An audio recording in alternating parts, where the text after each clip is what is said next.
Shalom, good evening. This is TV7 Israel News broadcast to you from Jerusalem. And in today's top stories, Israel has launched Operation Wavesbreaker to contend with a latest wave of deadly terror attacks which claimed the lives of 11 Israeli civilians. Iran blames the United States for the suspended nuclear negotiations in Vienna, which the Ayatollah regime insists is pending a political decision of Washington. U.S. Special Envoy for Iran Rob Malley says he is not confident that a nuclear deal with Iran is in fact imminent.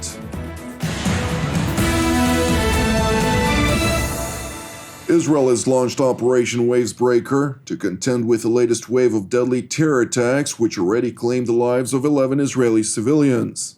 Upon conclusion of a tour of the IDF Judea and Samaria division over the weekend, Defense Minister Benny Gantz stressed Jerusalem's resolve to provide security for the citizens of the State of Israel.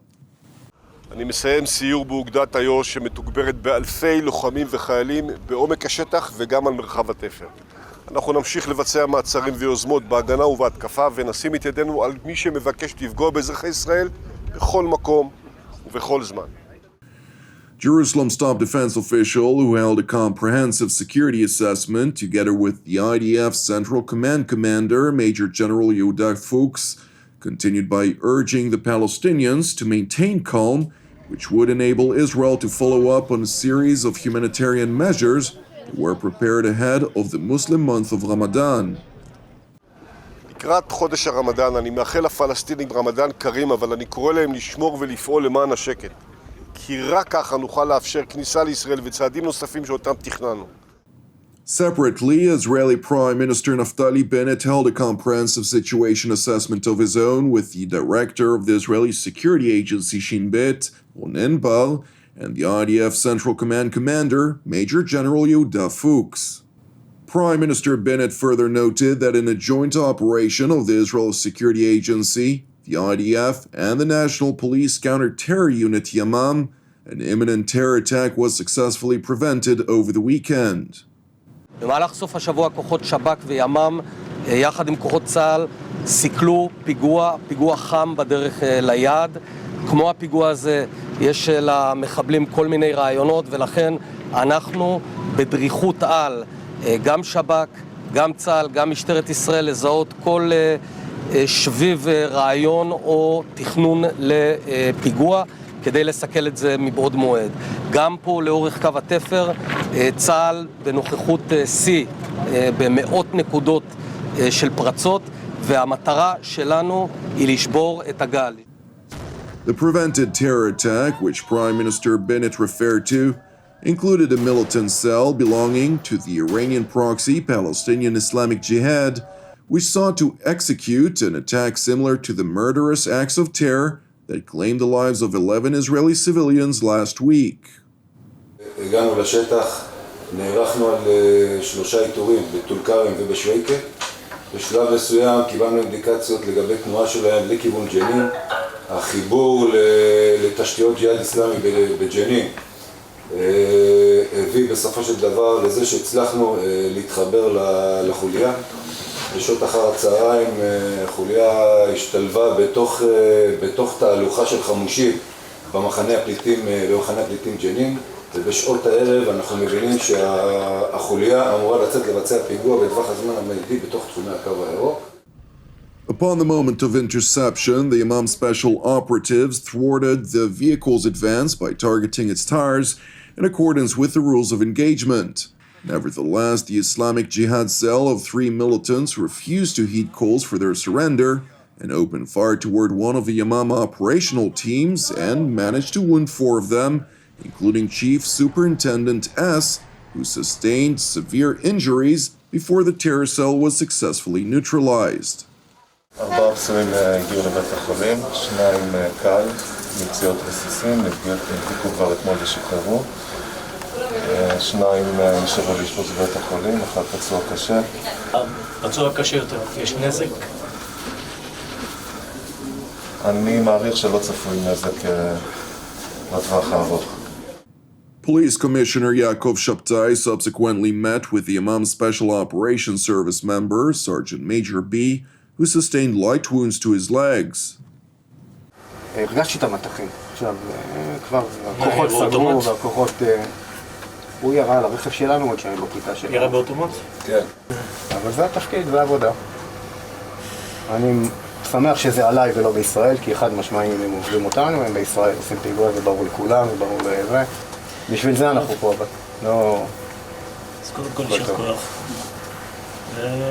אנחנו נחסוך את כל המלל המיותר. יאללה, קדימה. להראות את עצמך, לחזור ליחידה. לוחמים לא עוצרים, כן? Meanwhile, in Jerusalem, since Friday, which marked the first day of the Muslim month of Ramadan, violent public disturbances have been recorded in the vicinity of the old city's Damascus Gate on a nightly basis, similar to events which took place during the same period of last year. Therefore, in an effort to prevent the situation from escalating, riot police have been ordered to prevent illegal gatherings, which call for violence and disturbances at the terrace which engulfs the Damascus Gate. אתה הכוח שלך, ביחד עם הכוח של טקטי. מהצפה הזה, מהמדרכה אני מדבר, כולם עד הגדר, כולל הגדר, אף אחד לא נמצא במרפצת, פיזור, לאמבטיה לא מתקרבים, לא עושים פיזור עם עלות בידיים. מה שהיה פה, זה היה פה תקיפה חמורה. תקיפה חמורה של שוטרים עם ברזלים לראשים ועם מוטות. At the culmination of last night's incident, 10 Arab rioters were arrested on allegations of attacking police officers, during which one policeman sustained light injuries. Separately, amid the heightened tensions and ahead of next week's Passover holiday, Israeli Foreign Minister and alternate Premier Yair Lapid toured the old city of Jerusalem, including the flashpoint Damascus Gate, where he was briefed on the situation on the ground. 8,000 שוטרים בליל הסדר, כשכולנו נהיה עם המשפחות שלנו, יהיו בחוץ שומרים על החיים של אזרחי ישראל.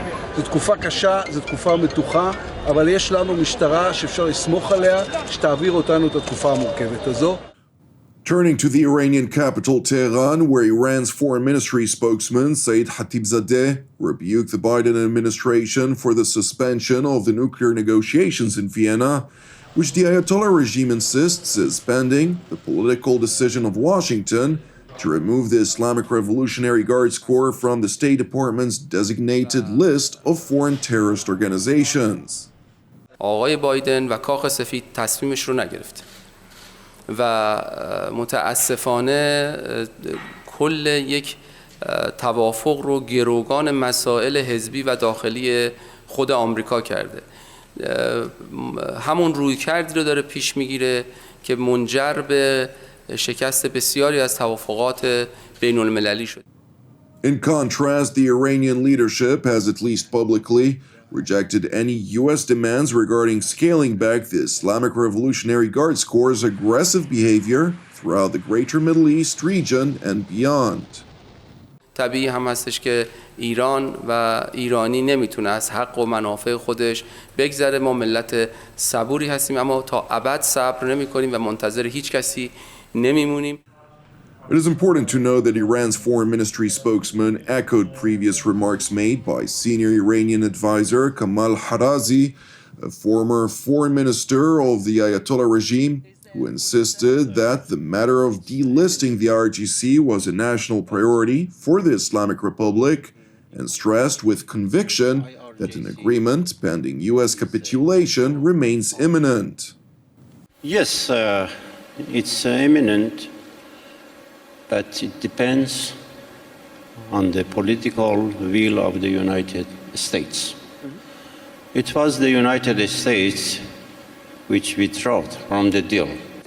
IRGC is a national army, and a national army cannot be listed as terrorist group.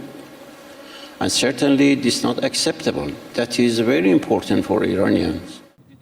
Iran's optimism, which was voiced last week at the Doha Forum in Qatar, was seemingly echoed by the European Union's High Representative for Foreign Affairs and Security Policy, Josep Borrell, who acknowledged that the obstacles to reviving the 2015 nuclear deal have nothing to do with the core issues of the agreement itself.